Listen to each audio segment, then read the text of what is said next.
Ok, nouveau concept. On n'a pas beaucoup de temps, du coup on part sur un résumé en quelques secondes.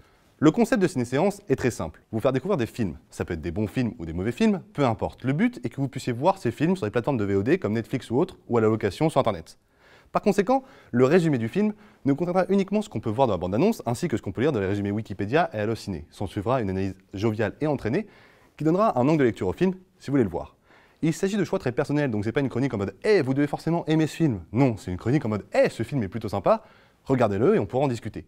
Sur ce, j'espère que j'étais assez clair, et on se lance tout de suite. Vous voulez connaître un film qui a fait mon enfance? Charlie's Angels 2.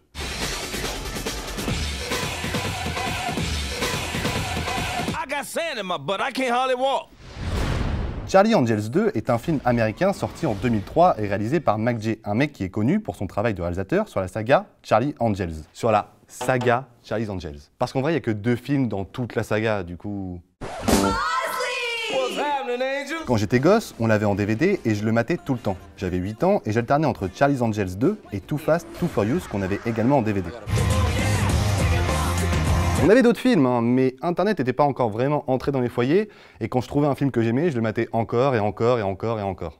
Je ne vous conseille pas ce film, à part si vous êtes dans un état second avec des potes et que vous voulez vous marrer un bon coup. Mais il faut savoir que McJ, le réalisateur du film, donc, n'a pas connu une carrière hyper cool. Il a réalisé par la suite We Are Marshall avec le mec qui joue le faucon dans The Avengers et Jack de Lost, Terminator Renaissance ou encore Target, un horrible film qui représente sûrement les pires années pour Tom Hardy. Il a même officié en tant que producteur sur le très mauvais film Stay Alive, qui est un nanar de qualité. Mais il a fait un bon film, pour le moment, et ce film, c'est The Babysitter. Générique.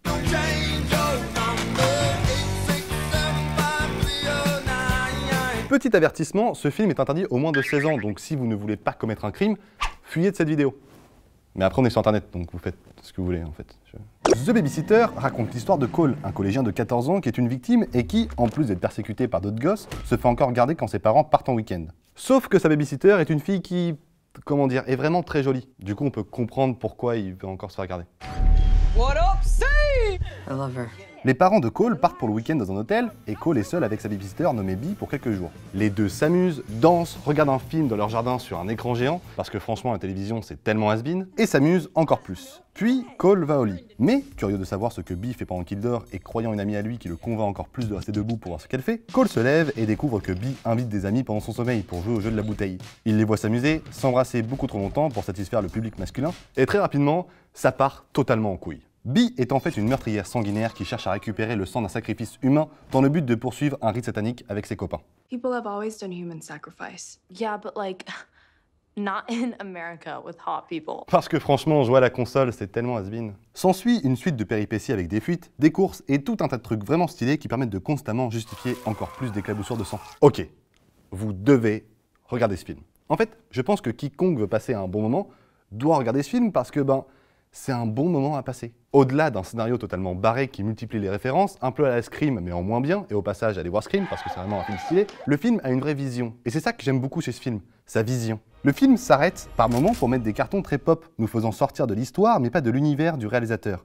Il multiplie un habillage vraiment sympathique qui ne vient jamais parasiter le film, mais au contraire l'enrichir d'une certaine modernité. À des moments, ça me fait beaucoup penser à la mise en scène de Edgar Wright avec ses inserts, ses zooms et ce dynamisme, mais aussi au film Inglourious Basterds de Quentin Tarantino pour prendre le spectateur à part. Au final, cette prise par la main sur certains points permet au public non pas de s'impliquer émotionnellement dans l'histoire du film, mais dans le film lui-même.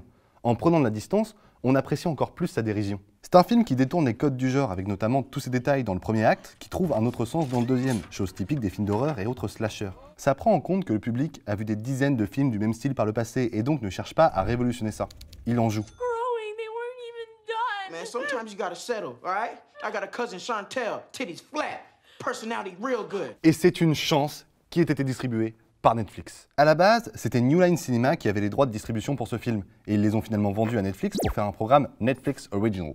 Et bon sang, on a eu du cul à ce niveau. Quand je vais voir des films d'horreur au cinéma, même si on peut pas dire que c'est vraiment un film d'horreur, je suis juste blasé d'entendre les gens soit hurler comme des tarés pour rien parce qu'ils sont avec leurs potes et qu'ils veulent déconner, soit rire d'une mort atroce parce que c'est un festival d'hémoglobine et qu'ils veulent déconner avec leurs potes. Je vais rarement voir des films d'horreur au cinéma, pas parce que j'aime pas le genre, non, j'adore le genre et en ce moment il y a des très bons films qui sortent, mais simplement parce que le public me gave. Il faut que je prenne une séance en VO et à 10h. C'est carrément chiant. Et si vous faites partie des gens qui parlent pendant les séances de cinéma, arrêtez, s'il vous plaît, fermez-la.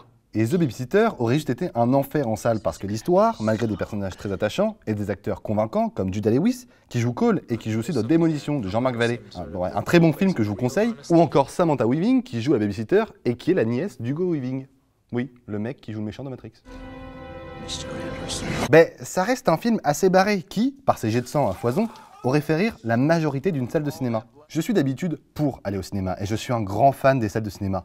Mais la sortie ciné aurait vraiment nui à l'expérience personnelle que propose ce film. Et ça aurait nui à l'expérience qui reste un délire, rien de plus. La meilleure façon de casser ça, c'est de le vivre avec des inconnus dans une salle noire. On peut bien sûr continuer d'analyser le film avec le regard qu'il porte sur le purisme américain, la société actuelle, l'hypersexualisation, le tout au travers de jeunes acteurs qui, même dans leurs petits rôles, sont très bons. Mais là, c'est partir très loin et je n'ai pas envie de vous gaver avec ce genre de propos. Je devais le dire parce que sinon j'allais me sentir très mal, mais je n'ai pas envie de développer pour ne pas vous gâcher l'expérience. Alors sortez des friandises, du popcorn et quelques bières, regardez ce film tout seul ou avec des potes chez vous et profitez. C'est sur Netflix, c'est maintenant.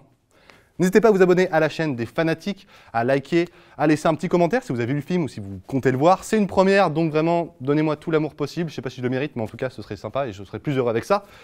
Moi, je vous dis à la prochaine. Je vais revoir Charlie Angels 2. Tchou!